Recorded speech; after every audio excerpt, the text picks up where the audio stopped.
Bismillahirrahmanirrahim. Assalamualaikum warahmatullahi wabarakatuh. Perkenalkan, nama saya Ulfatunisa. Saya adalah mahasiswi PPG dalam jabatan Bas 2 mata pelajaran fikih di UIN Raden Intan Lampung. Hari ini saya mau melakukan PPL di tempat tugas saya, yaitu di MA Nurul Islam. Selamat menyaksikan.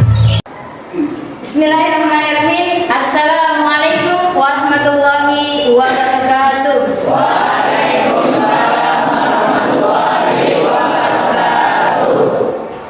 Marilah kita buka pelajaran hari ini dengan sama-sama membaca basmalah serta doa sebelum belajar. Bismillahirrahmanirrahim.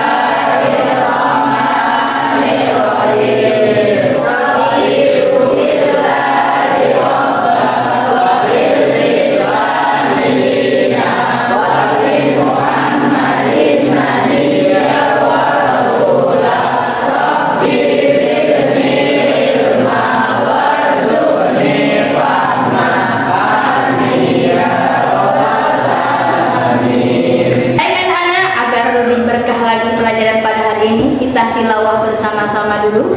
Kita baca surat Al-Baqarah ayat 110 ini bersama-sama. Kita mulai dari bacaan basmalah.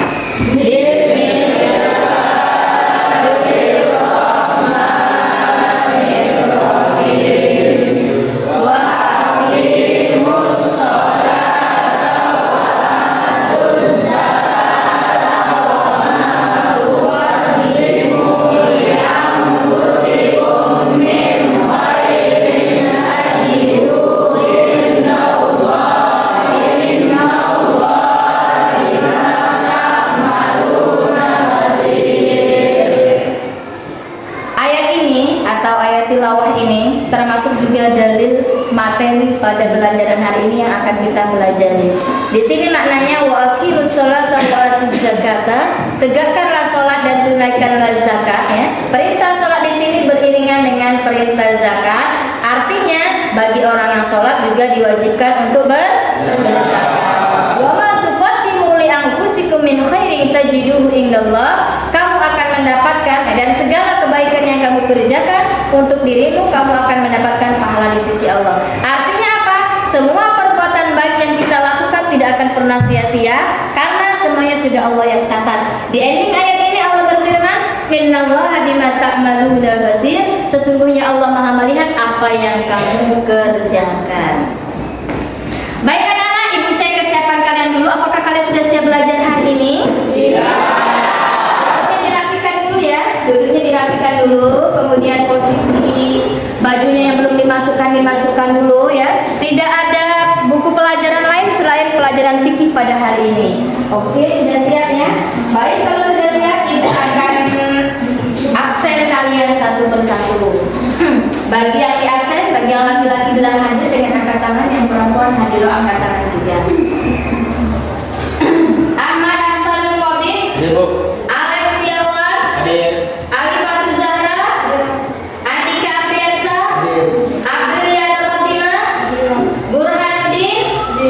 Tepuk semangat dulu. Sudah siap? Siap. Tepuk semangat. Semangat. Semangat.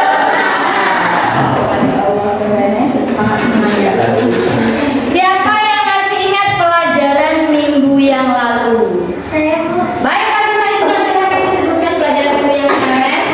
Minggu yang kemarin membahas tentang haid dan nifas. Apa itu haid, Bu?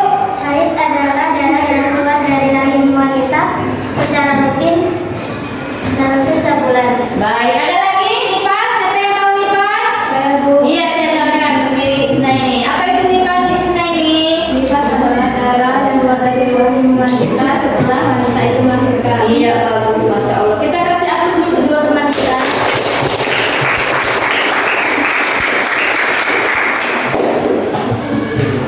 Baik anak-anak, apakah kalian pagi tadi sudah sholat subuh? Sudah. Sudah semua. Ada yang tidak sholat subuh ya perempuan? Ada. Apa kira-kira penyebabnya? Ya, kalau Allah. Baik anak-anak, guru kalian sudah siap belajar ya. Tujuan pembelajaran materi sholat pada hari ini adalah kalian mampu menganalisis sholat ya, definisi sholat menurut bahasa dan istilah, kemudian menganalisis syarat wajib sholat dan syarat seseorang diwajibkan sholat, kemudian kalian mampu menganalisis rukun-rukun sholat. Kita langsung masuk materi. Sholat menurut bahasa artinya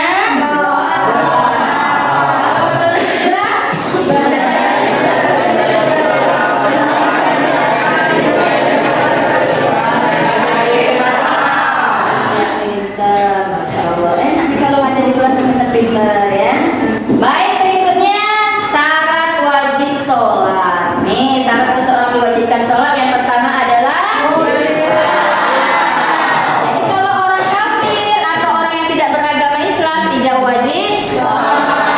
Maka istilahnya bagi yang muslim istilahnya sholat, tidak boleh pakai kata sembahyang ya. Yang kedua adalah berikutnya adalah berakal. Kalau bahasa Palembangnya, uang nilo yang kati akal tidak wajib sholat. Pertanyaannya adalah kalau ini berakal, dia sehat walafiat, tidak sholat, tidak mau sholat. Nah, itu masalah ya. Ya, selanjutnya adalah suci dari haid dan nifas. Ada yang tahu apa itu darah haid? Darah haid.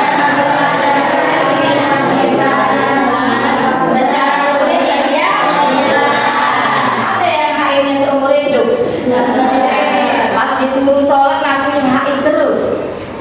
Nah, yang kayak gini jangan ya. Berarti kalau dia haid seumur hidup dia terkena darah istihadah namanya. Darahnya penyakit. Yang mana kalau dia terkena istihadah tetap wajib sholat. Baik, berikutnya adalah nifas ya. Dari suci dari nifas. Ada yang tahu apa itu darah nifas?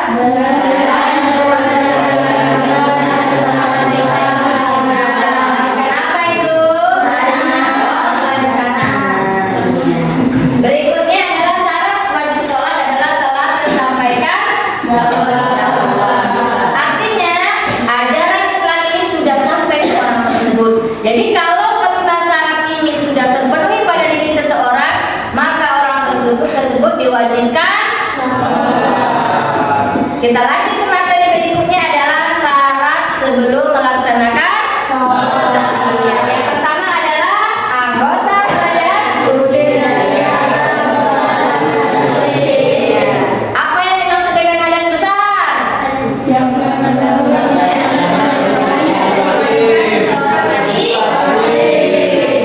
Kalau hadas kecil, hadas yang tidak mewajibkan. Jadi pastikan sebelum melaksanakan sholat itu suci dari hadas besar dan hadas kecil. Jangan sampai ada yang sudah haid lupa mandi wajib langsung sholat. Nah, tidak sah sholatnya. Berikutnya apa itu? Anggota badan, pakaian dan tempat suci dari.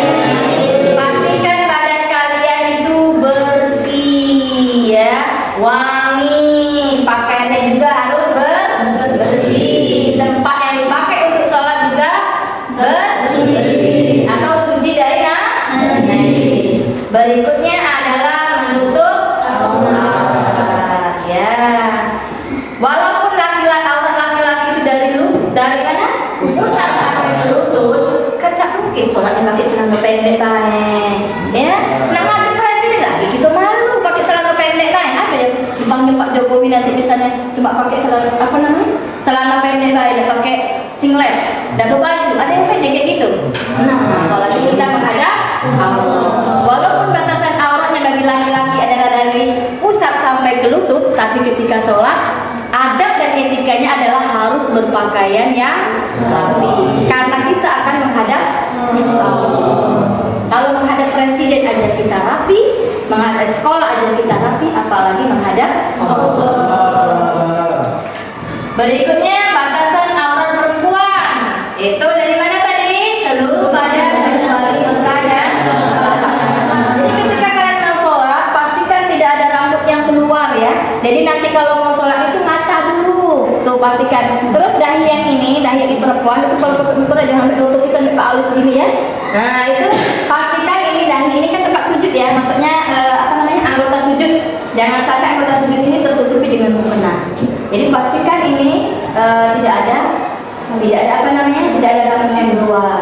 Kemudian tadi telapak tangan ya. Jadi telapak tangan dari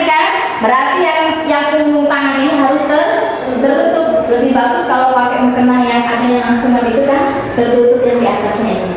Jadi yang boleh nampak hanya ininya saja sama muka ini. Paham ya? Jangan sampai pakai baju pendek. Ini sering kita lakukan ini kesalahannya, pakai baju pendek, kemudian kita sholat pakai mukena yang potongan itu, pas takbir Allahu Akbar, ini kelihatan. Itu menyebabkan sholatnya tidak sah. Ya, perlu dipahami ya. Baik, berikutnya mengetahui masuknya waktu sholat. Tidak boleh sholatnya suka-suka gua, suka-suka ente, suka-suka lu. Ada waktunya. Sholat subuh ada waktunya. Zuhur juga ada, asar ada, maghrib ada. Boleh tidak kalau misalnya sholat subuh pada waktu sholat subuh? Jadi saat sebelum melaksanakan sholat harus tahu ini sudah masuk waktu sholat atau belum. Kalau zaman dulu pakai bayang-bayang ya. Oh kalau bayangannya sudah sama dengan badannya berarti sholat subuh. Oh kalau bayangannya misalnya lebih panjang dari bendanya, dari orangnya, oh berarti sholat asar. Tapi kalau sekarang sudah ada jam yang membantu kita untuk mengetahui masuknya waktu sholat. Baik, berikutnya adalah menghadap kiblat. Kiblatnya sudah ditentukan. Tidak boleh suka-suka lu, tidak boleh suka-suka kalian. Ngadep ke timur, ngadep ke selatan, ngadep ke utara. Jadi menghadapnya ke barat. Ada yang tahu kiblat Islam, kiblat kaum muslimin yang pertama di mana? Masjidil Aqsa. Baitul Maqdis ya, yang ada di Palestina. Nah sekarang kita menghadap kiblatnya di mana? Di Ka'bah yang ada di. Berikutnya adalah kita masuk nih rukun. Salat yang pertama apa tuh? Iya. Ada hadis yang mengatakan innamal a'malu binniyat, sesungguhnya amal perbuatan itu tergantung dari niatnya. Kemudian wa innamal likulli imri'in ma nawa, sesungguhnya seseorang itu tergantung dari apa yang dia niatkan. Ada yang tahu lafaz niat salat subuh? Coba bareng-bareng lafaz niat salat subuh.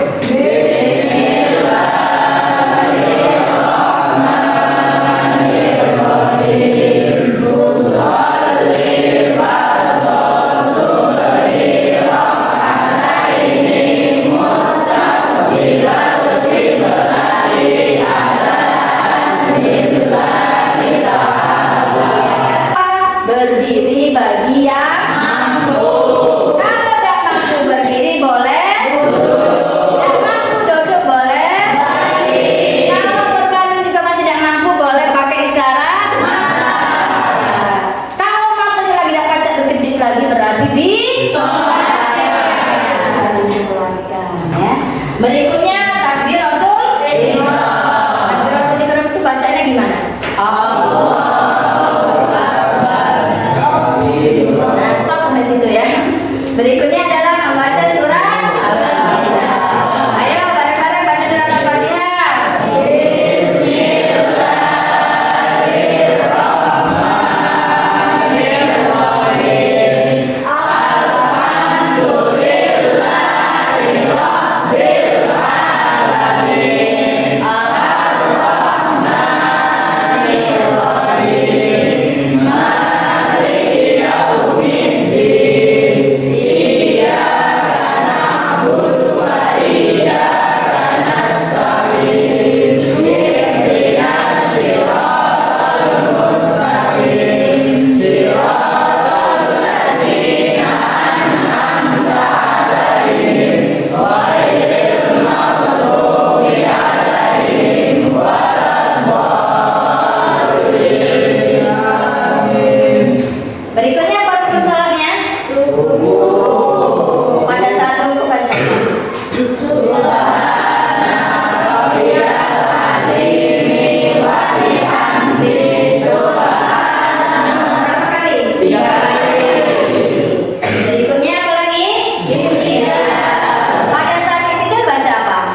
syahidi wa asyhadu anna Muhammadar Rasulullah. Berikutnya membaca tasyahud. Ayo lapangkan basmalah tasyahud akhir.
Kemudian membaca salam yang pertama, Assalamualaikum warahmatullahi. Tertib, apa itu tertib? Boleh nggak misalnya sholat sujud duluan? Misalnya sholatnya tidak berurutan, misalnya aku maunya salam dulu, boleh nggak? Tidak. Baik anak-anak, di sini ada gambar posisi takbiratul ihram ya. Ada dua versi, ini ada versi yang pertama posisinya seperti ini ya.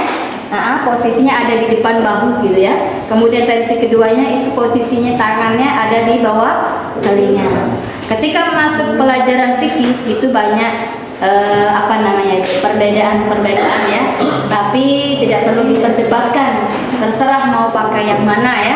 Boleh pakai yang pertama misalnya Allahu Akbar, boleh pakai versi yang kedua yang begini. Yang tidak boleh, yang tidak sholat. Paham ya? Iya. Jangan sampai ketika ada teman yang ada yang begini, itu ada rasa salah. Oh yang begini yang salah, jangan ya. Kemudian kalian lihat bagaimana posisi ruku ya. Untuk ruku ini antara kepala dengan apa ini? Kepala dengan punggung itu harus sejajar. Tidak boleh kepalanya kepucuk misalnya kan. Nengok ke depan, lihat pandangan matanya lurus ke tempat sujud. Posisi tangan itu harus di lutut, bukan di betis, apalagi di kaki. Nah, siapa yang kira-kira sholat tapi tangan tidak lemak, amun di lutut ya. Lemak tuh kalau di ujung kaki. Innalillahi wa inna ilaihi raji'un ya. Jadi posisi ini? Tangan itu posisinya di lutut. Ya seperti ini ya. Lihat pandangannya tidak boleh jelalatan nih. Pandangannya lurus ke tempat sujud. Nih yang laki-laki perlu diperhatikan ya. Kita perbaiki hari demi hari posisi sholat kita biar makin bagus. Berikutnya adalah iktidal. Perhatikan iktidal, posisi tegak lurus kalau dia berdiri ya. Kemudian lihat iktidal ini gerakannya hampir sama dengan takbir, hanya beda bacaannya dan sama dengan takbiratul ihram, bacaannya beda. Kalau iktidal yang dibaca adalah sami'allahu liman hamidah, rabbana walakal hamdu, yang versi pendeknya sudah cukup itu. Kemudian adalah sujud. Perhatikan sujud ini ya, sujud. Seluruh anggota sujud itu harus nempel ke tempat sujud ya. Perhatikan ini dahi itu harus nempel di tempat sujud. Kemudian hidung ya. Nah pesek nak mancung tetap nempel. Jangan mentang-mentang hidung aku pesek tak nyampe. Tidak kata cerita mah itu ya. Nah pesek nak mancung hidungnya tetap harus nempel di tempat sujud. Lihat tangannya. Posisi tangan, dua tangan ini harus lurus menghadap kiblat. Tidak boleh kayak gini. Tidak boleh kayak gini ya. Harus menghadap kiblat. Kemudian lihat lututnya. Lutut itu harus menyentuh tempat sujud ya. Tidak boleh selatan tempat sujud. Tidak boleh lututnya ngambang. Tahu kalian ngambang ya?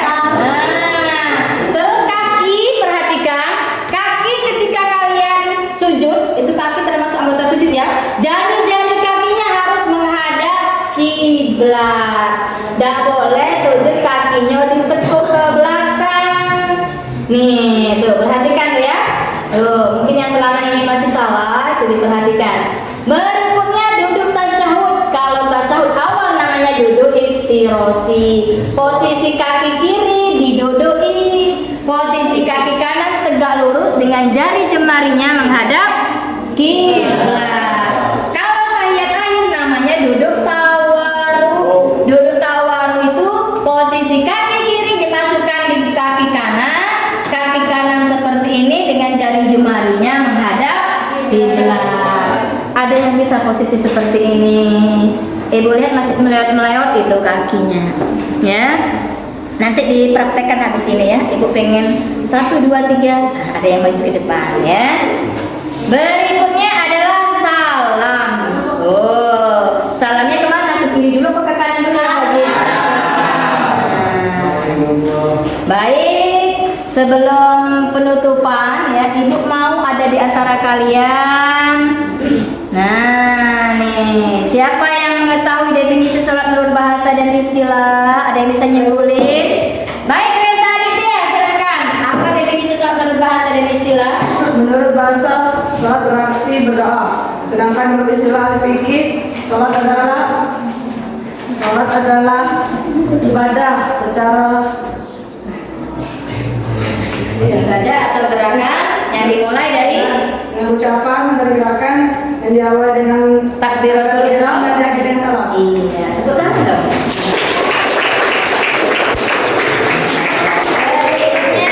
Tadi siapa yang bisa menyimpulkan tentang habis definisi sholat bahasa dan istilah apa itu?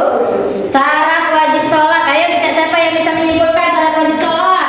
Iya, Erik, kita sekarang silakan Erik. Apa itu syarat wajib sholat? Syarat wajib sholat itu ada 5. Yang pertama Islam, kedua balik, ketiga berakal, keempat suci dari haid dan nifas, yang kelima telah tersampaikan.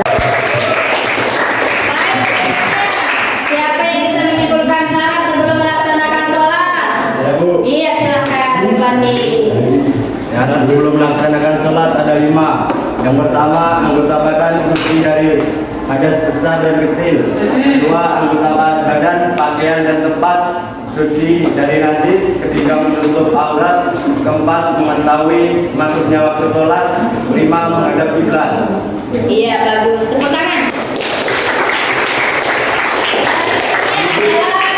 Rukun-rukun sholat. Siapa yang bisa menyebutkan rukun-rukun sholat? Iya, Robi, silakan. Yang pertama niat, kedua berdiri, ketiga membaca Al-Fatihah, Iya. keempat rukuk, kelima tidak, keenam sujud. Iya, sisanya saya bisa nyebutin. Iya, Alifah Zahra, silakan. Lanjutnya sujud di antara 2 sujud, membaca tasyahud akhir, membaca salawat kepada Nabi Muhammad SAW, membaca salam yang terakhir dan yang terakhir tertib. Iya. Siapa yang bisa menyimpulkan materi pelajaran kita pada hari ini secara keseluruhan? Iya, Naura Ayun, silahkan Naura Ayun. Materi kali itu definisi sholat menurut bahasa dan istilah serta syarat wajib sholat. Oh, sisanya siapa lagi bisa menyebutkan? 2 lagi ya. Pak Isra, silakan. Rukun sebelum melaksanakan sholat dan rukun sholat. Ya, tadi syarat sebelum syarat sebelum melaksanakan sholat sama rukun sholat.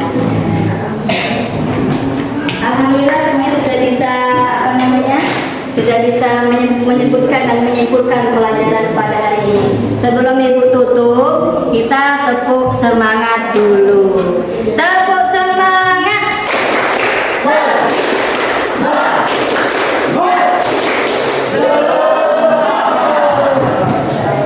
Apakah kalian senang belajar pada hari ini? Senang? Sebelum ibu tutup ya, ibu mau minta salah 1 atau 2 untuk praktek dulu ya. Dari segi takbir dulu yang tadi. Minta Diki maju ke depan, Kak Diki. Silahkan Kak Diki. Iya, Kak Diki maju ke depan sini kan. Posisi menghadap, lepas kaki. Oh, dilepas aja, dilepas. Karena nanti tidak tahu posisi ininya. Iya, dilepas. Oke. Menghadap kiblat Kak ya. Nah, ngadep ke sana Kak, ngadep ke sana. Iya. Coba kalau posisi takbiratul ihram, jangan pakai itu ya. Nanti ke kiblat ya. Takbiratul ihram, Allahu Akbar, coba. Allah. Iya. Terus posisi sujud. Posisi rukuk Kak, rukuk. Gimana rukuk Kak? Loh, rukuk jangan nolak-nolak. Rukuk.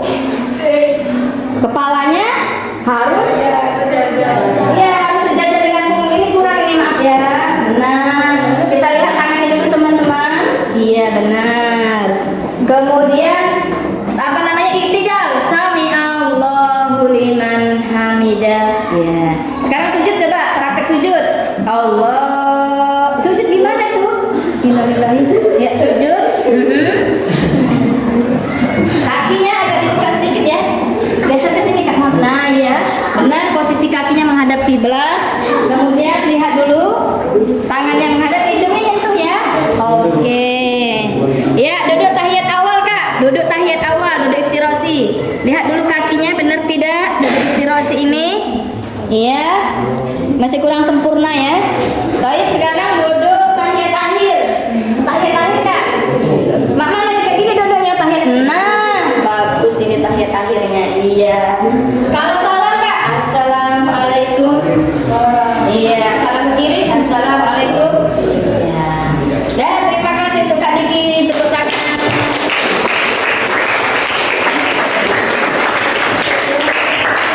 Baik anak-anak, minggu depan kita akan belajar tentang hal-hal yang membatalkan sholat ya, kemudian sunnah-sunnah pada saat melakukan sholat serta praktek sholat ya. Jadi nanti kalau praktek sholat dari awal sampai akhir seluruh bacaannya harus dibaca. Nanti ibu rantem ya siapa yang bakal praktek. Jadi tidak ibu sebutkan sekarang, tapi yang jelas kalian harus siap-siap. Untuk lebih mendalami pelajaran hari ini kalian bisa membuka buku paket pelajaran fikih kelas 10 ya yang diterbitkan oleh Kementerian Agama. Bisa juga membaca buku tuntunan sholat ya, itu penerbitnya Toha Putra, dan kalian bisa membuka situs-situs Islami tentang sholat. Baik anak-anak, demikianlah pelajaran pada hari ini. Kita tutup pelajaran pada hari ini dengan lafaz alhamdulillah. Bersama-sama kita baca doa penutup majelis.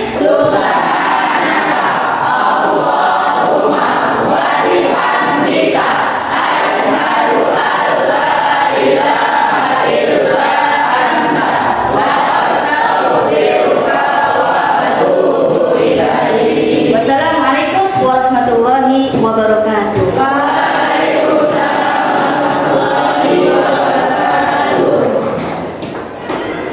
Boleh keluar dari